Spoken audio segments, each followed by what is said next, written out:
Hello and welcome to another episode of Insights. My name is Bill Russell. I'm a former CIO for a 16-hospital system and creator of This Week in Health IT, a channel dedicated to keeping health IT staff current and engaged. Our hope is that these episodes serve as a resource for the advancement of your career and the continued success of your team. Now on to the show. Today on Insights, we go back to a conversation host Bill Russell had with Dr. Anthony Chang, founder of AI Med. The topic of discussion was using AI to turn data into action. And Anthony points to a future where we will have AI machine learning and deep intelligence deciphering data sets to come up with all sorts of new thought processes in terms of how to attack certain disease states. All right, I'm the CIO, you're the CEO, you're looking at me saying, how good is our data? Right. And I'm telling you, you know what? Some of these physicians are not great data entry clerks, and right. Our data's really all over the place. Not only that, a lot of the information we're getting is from our clinically integrated network, and they don't even work for us. And so we have all this data coming in.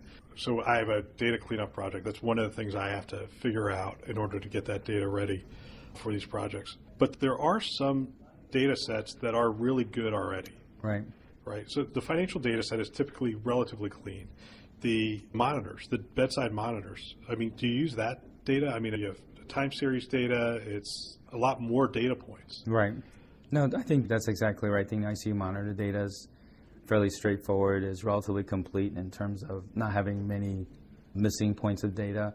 There's even publicly available ICU data in adult ICUs called the Mimic-3 that's available, and you can easily do projects without actually involving your own patients. So there are publicly available databases in healthcare. There are just not many.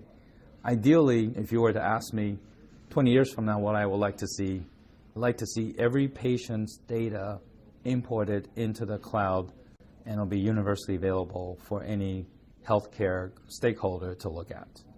That's anonymized, perhaps with blockchain or other types of security mechanism. I'm very optimistic it will be tackled within 20 years. Your belief is that within 20 years, we're going to have AI, machine learning, deep intelligence, and the ability to point these things at that data set and come up with all sorts of new thought processes in terms of how to attack certain disease states. Perhaps like a clinical GPS for the clinicians, so they can actually think perhaps even more creatively than the GPS, like, as you would in a driving situation. You like the GPS, but you may not, want to adhere to it. And also, occasionally, like it happened to me just a week ago, the GPS wasn't working. So you have to now rely on your human intelligence to get you around. Isn't that crazy? My kids laugh at me because I get in the car and I put GPS to our home. They're like, you don't know how to get home? Right, I'm like, right. No, I'm just more comfortable with the GPS Yeah, there. and that's how I like physicians eventually think about AI in medicine is it's a GPS that you're just going to get used to. It's your routine.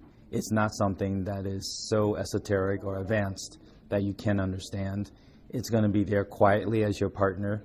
If you looked at a Microsoft commercial 25 years ago, there was actually a segment saying, imagine the future. And I laugh because it says, imagine the future traveling across the country without fold-out maps.